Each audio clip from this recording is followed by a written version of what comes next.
May 2023. Bud Light is collapsing on every screen in America, and Target is watching from the front row because the same outrage is at their door. They watched Bud Light freeze and lose $27 billion. So Target did the opposite. They folded. It cost them $9 billion in a single week, and that was the cheap part. Because 18 months later, Target folded again in the other direction. Two decisions aimed at opposite Americas that canceled each other out. This is how the coolest store in America lost both sides of the country, 60% of its stock value, and its CEO. And the craziest part, the second decision was supposed to fix the first.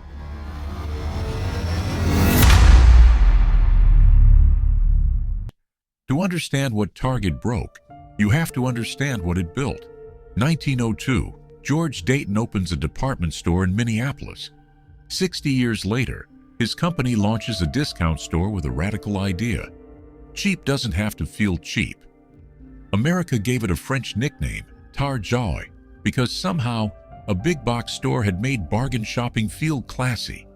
Designer collaborations, clean aisles, expect more, pay less, and a very specific customer, suburban, educated, brand-conscious, shoppers who could afford to shop anywhere, and chose Target because of how it made them feel. Then, in 2020, George Floyd was murdered in Minneapolis, Target's hometown, and the company went further than almost any retailer in America.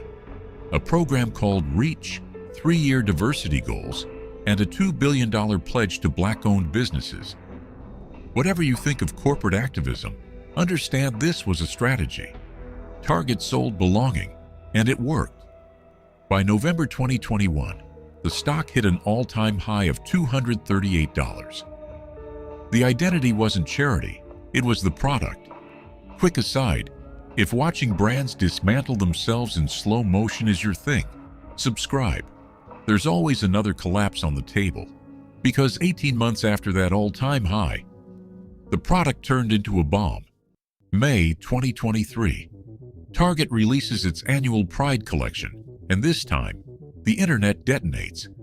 Viral outrage, confrontations in stores, threats against employees. Sound familiar? It should. The exact same wave was drowning Bud Light that exact same month. Target's executives got to watch, live, what happens when a brand freezes, so they moved fast. They pulled the controversial items, moved Pride displays to the back of stores. Decision made, crisis over.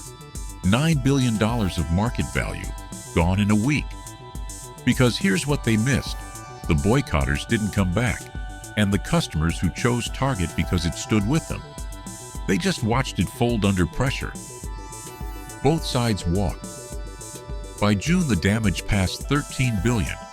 That quarter, comparable sales fell 5.4%, the first decline in years, and Target itself named the backlash as a reason. They took a lesson from it, the wrong one. They decided controversy cost money. The real lesson was that indecision costs trust. January 2025, new administration, new executive orders, and corporate America stampedes away from diversity programs. Walmart, McDonald's, Amazon. On January 23rd, Costco faces the same pressure. Its shareholders vote 98% to keep its commitments. The very next day, Target announces the opposite. REACH, dead. The diversity goals, dead. The Black-owned business program, dead. One day apart. Same pressure, opposite answers. And for the customer Target had spent 5 years recruiting, this wasn't a policy update. It was a betrayal, their word, not mine. Actually, the founding family's word. The daughters of Target's co-founder published an open letter. By cowering, Target and others are undermining the very principles that made their companies a success. When the family that built the company says you've lost the plot, wait until you hear what the churches did next. In February, Atlanta pastor Jamal Bryant called for a 40-day Target fast, and hundreds of thousands of people pledged. 40 days became a year. Foot traffic fell, then fell again, 10 weeks in a row. Now, honesty, because that's the whole point of this channel. The economy was soft, tariffs were biting, and not every empty parking lot was about politics. But that's exactly the problem with burning loyalty. When hard times come, devoted customers push through them. Target had spent 3 years teaching its most devoted customers not to be. And the bill for all of it was about to land on one man's desk. The bill came due in August. CEO Bryant Cornell, the man who made every one of these calls, announced he was stepping aside. His replacement, Michael Fiddlekey, a 20-year insider. The market wanted fresh blood so badly that the stock dropped 10% on the announcement. By then, shares were worth about half of what they'd been at the peak, roughly 60% down. Meanwhile, Walmart, which rolled back the same programs, barely felt a thing. Why? Walmart never sold itself as the ally. You can't betray a promise you never made. So where does it stand today? Fiddlekey took over in February 2026, promising newness in all 2,000 stores, after 4 straight quarters of declining traffic. And to be fair, this spring the bleeding slowed. Margins improved. Traffic finally ticked up. The boycott's leaders declared a partial victory in March. Target did complete its $2 billion pledge to black-owned businesses. But the diversity programs themselves never came back, and the stock, quick note, nothing here is financial advice, this is just the record, still sits around 50% below its 2021 peak. The crater is stabilizing, but you can fill it in, and the ground is never the same. Here's what actually broke Target, and it wasn't pride, and it wasn't ending DEI. Look at the control group. Costco faced identical pressure, said no, and kept growing. Walmart rolled back and barely bled. Target flip-flopped twice and bled for 3 years. The market doesn't punish positions, it punishes betraying the position you sold. Target spent 20 years selling belonging and 5 years selling values, charged a premium for them, then treated them as disposable the moment they got expensive. Every rule from the Bud Light autopsy, broken in slow motion. They forgot who actually filled their carts.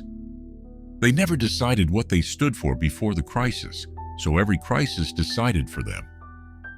And they moved fast, twice, and meant it neither time. Bud Light stood for nothing in a single week. Target did it over 3 years. Same grave, slower funeral. And here's the part that should keep every business owner up at night.